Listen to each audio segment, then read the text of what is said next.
आज जो case study हम आपको दिखाने वाले हैं उसे देखकर भी शायद आपको इस पर यकीन नहीं आएगा। 34,000 फीट की ऊंचाई पर उड़ते हुए प्लेन में ऐसा क्या हुआ कि अचानक बिना किसी आवाज और हिलडुले सभी पैसेंजर्स और पायलट लाश में बदल गए। क्यों फाइटर प्लेन्स को इस विमान को मार गिराने का आदेश दिया गया? क्या विमान को किसी अनजान ताकत ने काबू कर लिया था या ये कोई आतंकी साजिश थी? देखने सुनने में ये कोई थ्रिलर फिल्म की कहानी लगती है, लेकिन यकीन मानिए इस सच्चे हादसे ने पूरी दुनिया को हिला कर रख दिया था। 14 अगस्त 2005 साइप्रस का लार्नेका इंटरनेशनल एयरपोर्ट। रात के लगभग 1:25 पर हेलियोस एयरवेज की फ्लाइट JU-522 लंदन से उड़ान भरकर लार्नेका एयरपोर्ट पर लैंड करती है। फ्लाइट के टर्मिनल पर पहुंचने के बाद flight crew member, airport ground staff को प्लेन के सर्विस दरवाजे से आ रही किसी अजीब तरह की आवाज़ की शिकायतें करते हैं और ग्राउंड इंजीनियर से पूरे प्लेन को अच्छी तरह से जांच करने को कहते हैं। इसके बाद ग्राउंड इंजीनियर प्लेन को मैनुअली प्रेशराइज करके उसमें किसी भी तरह के लीकेज को चेक करता है और अपनी रिपोर्ट में प्लेन में किसी भी तरह की खराबी से इनकार करता है। ओलंपिया के नाम से रजिस्टर्ड लगभग 7 साल पुराना बोइंग 737 ये प्लेन 16 अप्रैल 2004 में हेलियोस एयरवेज में शामिल किया गया था। ये सभी जांच पूरी होने के बाद ये प्लेन अपनी अगली उड़ान की तैयारी शुरू करता है। अपनी अगली उड़ान के लिए प्लेन को लार्नेका एयरपोर्ट से ग्रीस के एथेंस इंटरनेशनल एयरपोर्ट जाना था, जिसके लिए नए क्रू मेंबर्स और पायलट को नियुक्त किया गया था। इस उड़ान के लिए प्लेन में 115 यात्रियों के साथ 6 क्रू मेंबर्स सवार थे। प्लेन का नेतृत्व 58 वर्षीय German pilot Hans Jurgen Martin कर रहे थे, जो पिछले 35 वर्षों से हेलियोस एयरवेज के साथ ही काम कर रहे थे।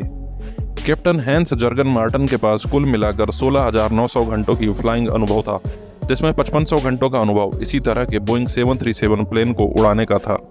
फर्स्ट ऑफिसर के तौर पर 51 वर्षीय पायलट पेम्पोस चारलेम्बोस को नियुक्त किया गया था, जो पिछले 5 सालों से हेलियोस एयरवेज के साथ काम कर रहे थे। फर्स्ट ऑफिसर पेम्पोस चारलेम्बोस के पास भी 7,549 घंटों का फ्लाइंग अनुभव था। सुबह के लगभग 8 बजे धीरे धीरे सभी यात्रियों के सवार होने के बाद हेलियोस फ्लाइट अपना रोल ऑफ प्रोसेस शुरू करती है और टैक्सी से वे होते हुए फ्लाइट रनवे पर पहुंचती है। सभी प्री फ्लाइट चेक्स कंप्लीट करने के बाद लगभग 9:07 पर हेलियोस फ्लाइट लार्नेका इंटरनेशनल एयरपोर्ट से टेक ऑफ करती है। मौसम बिल्कुल साफ था और सब कुछ सामान्य तरीके से चल रहा था। अपने फ्लाइंग रूट को फॉलो करते हुए प्लेन मेडिटेरियन समुद्र के ऊपर से उड़ते हुए अपनी निर्धारित हाइट की तरफ बढ़ता है। लार्नेका से एथेंस इंटरनेशनल एयरपोर्ट तक की ये दूरी हेलियोस फ्लाइट को लगभग 1 घंटे 23 मिनट में पूरी करनी थी और धीरे धीरे हाइट बढ़ाता हुआ प्लेन अपनी मंजिल की तरफ बढ़ रहा था। टेक ऑफ के लगभग 10 मिनट बाद प्लेन जब 12,000 फीट की ऊंचाई पर पहुंचता है तो तभी अचानक कॉकपिट में केबिन प्रेशर वार्मिंग अलार्म बजने लगता है और आमतौर पर इस अलार्म का मतलब पायलट को ये बताना होता है कि प्लेन के केबिन प्रेशर सिस्टम में कुछ खराबी है और इसलिए फ्लाइट को प्लेन की हाइट और नहीं बढ़ानी चाहिए। लेकिन बदकिस्मती से पायलट इस वार्मिंग अलार्म को सही तरीके से नहीं समझ पाए और उन्हें लगा कि यह flight take off configuration warning alarm है, जिसे फ्लाइट के टेक ऑफ से पहले बजना चाहिए था, न कि टेक ऑफ के 10 मिनट बाद। Take off configuration warning alarm आमतौर पर टेक ऑफ से पहले बजता है, जिसका मकसद पायलट्स को ये बताना होता है कि प्लेन को टेक ऑफ के लिए सही तरीके से कॉन्फ़िगर नहीं किया गया है, इसलिए उनके टेक ऑफ को रोककर सभी फ्लाइट चेक दोबारा पूरे करने चाहिए। लेकिन यहाँ तो प्लेन पहले ही टेक ऑफ करके 12,000 फीट की ऊंचाई पर पहुंच चुका था, तो अब ये अलार्म क्यों बज रहा था? ये सोचकर पायलट की कंफ्यूजन और ज़्यादा बढ़ती जा रही थी और प्लेन अभी भी ऊपर की तरफ क्लाइंब करता जा रहा था और अगले कुछ मिनटों में एक एक करके कॉकपिट में बहुत सारे वार्मिंग अलार्म बजने शुरू हो गए। केबिन प्रेशर वार्मिंग अलार्म के कारण पहले से ही परेशान दोनों पायलट अब नए नए वार्मिंग अलार्म्स को ठीक करने की कोशिश में लग जाते हैं और काफ़ी मशक्कत करने के बावजूद भी दोनों पायलट इन वार्निंग अलार्म्स को ठीक नहीं कर पाते। तो फाइनली हेलियोस मेंटेनेंस टीम की मदद के लिए कॉल करते हैं।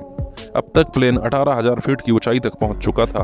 पायलट अभी मेंटेनेंस टीम को अपनी प्रॉब्लम समझाने की कोशिश कर ही रहे थे कि तभी अचानक पैसेंजर ऑक्सीजन अलार्म बजने लगता है और देखते ही देखते पैसेंजर के केबिन में ऑक्सीजन मास्क लटकने लगते हैं। लेकिन कॉकपिट के पायलट्स को अभी तक इस बात की जानकारी नहीं थी कि पैसेंजर केबिन में ऑक्सीजन मास्क लटक चुके हैं। कुछ देर बाद सर्विस टीम पायलट्स की कॉल को प्लेन के ग्राउंड इंजीनियर से कनेक्ट करती है। ग्राउंड इंजीनियर जब पायलट्स से प्लेन में आ रही खराबी की जानकारी मांगता है तो पायलट्स कहते हैं कि उन्हें ऐसा लग रहा है कि प्लेन को वेंटिलेशन कूलिंग सिस्टम काम नहीं कर रहा है। ये सुनकर इंजीनियर पायलट्स को प्लेन का प्रेशराइजेशन बटन चेक करने के लिए कहता है और पूछता है कि क्या ये ऑटो मोड पर सेट है या नहीं। लेकिन कॉकपिट में बज रहे अलग अलग वार्निंग मैसेज से परेशान पायलट सर्विस इंजीनियर से इस सवाल को अनसुना कर देते हैं और दोबारा उसे वेंटिलेशन कूलिंग सिस्टम को ठीक करने की जानकारी मांगते हैं। और इसके बाद अचानक पायलट्स और सर्विस इंजीनियर की बातचीत बंद हो जाती है। ग्राउंड सर्विस टीम और एटीसी बार बार पायलट्स को कनेक्ट करने की कोशिश करते हैं, लेकिन पायलट्स की तरफ से कोई जवाब नहीं आता। अपने निर्धारित रूट प्लान के अनुसार प्लेन अभी भी अपनी हाइट बढ़ाता जा रहा था और 34,000 फीट की ऊंचाई पर पहुंचकर प्लेन अभी भी अपनी मंजिल की तरफ बढ़ रहा था। सुबह के 9:30 पर एटीसी फिर से पायलट्स को कनेक्ट करने की कोशिश करता है, लेकिन अभी भी कोई जवाब नहीं आता। 9:37 पर प्लेन साइप्रस के एयर स्पेस से निकलकर एथेंस के एयर स्पेस में दाखिल हो जाता है।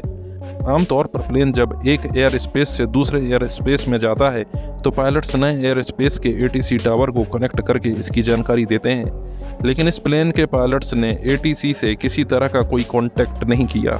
बिना कोई कांटेक्ट दिखे अपने निर्धारित रूट को फॉलो करते हुए प्लेन अभी भी 34,000 फीट की ऊंचाई पर उड़ता जा रहा था। 10:12 से 10:50 के बीच 19 बार प्लेन से कांटेक्ट करने की कोशिश की गई, लेकिन दुर्भाग्य से किसी भी बार पायलट्स की तरफ से कोई जवाब नहीं आया। 10:40 पर 35,000 फीट की ऊंचाई पर उड़ता हुआ प्लेन एथेंस एयरपोर्ट द्वारा निर्धारित होल्डिंग पैटर्न को फॉलो करता हुआ उसके चक्कर लगाने लगता है।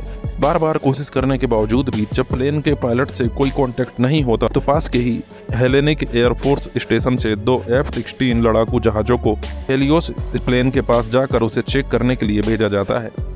लगभग 11:24 पर दोनों फाइटर प्लेन हेलियोस फ्लाइट के पास पहुंच जाते हैं, जिसके बाद एक फाइटर प्लेन हेलियोस फ्लाइट के पीछे पीछे उड़ने लगता है, जबकि दूसरा फाइटर प्लेन उसके साथ साथ उड़कर प्लेन में झांकने की कोशिश करता है।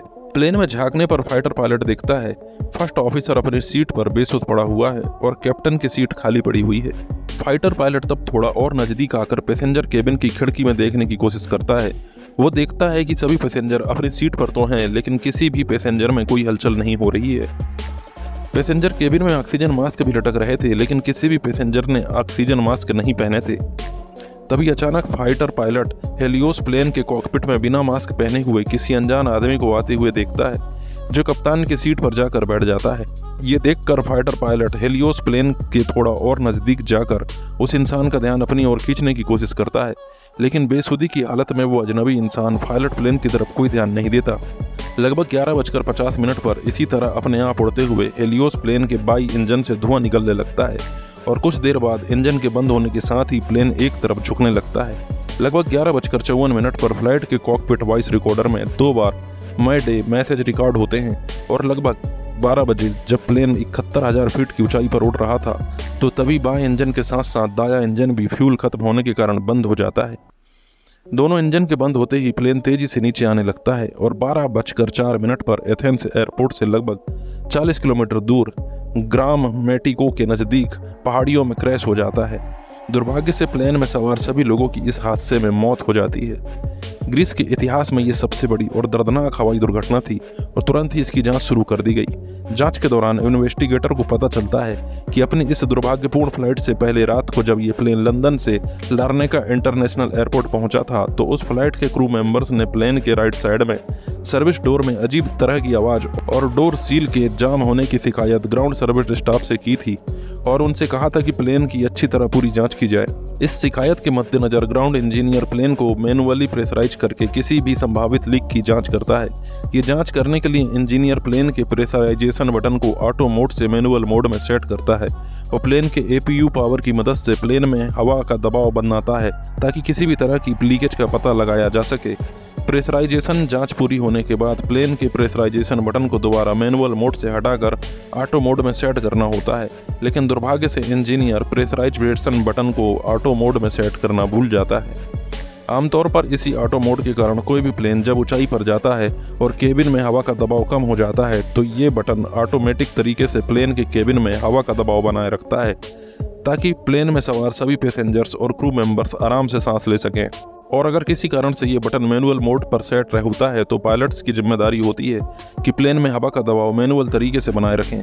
स्टैंडर्ड प्रोसेस के अनुसार किसी भी फ्लाइट से पहले पायलट्स 3 अलग अलग चेकिंग चरणों के दौरान इस बटन को चेक करते हैं: pre flight check, after start check और आफ्टर टेक ऑफ चेक। लेकिन दुर्भाग्य से हेलियोस फ्लाइट के पायलट ने भी इन तीनों चरणों की जांच के दौरान प्रेशराइजेशन बटन को चेक नहीं किया और ये बटन मैनुअल मोड में ही रह गया। इसलिए टेक ऑफ के बाद जैसे ही हेलियोस फ्लाइट ऊंचाई पर जाती गई, प्लेन के केबिन में हवा का दबाव कम होता चला गया।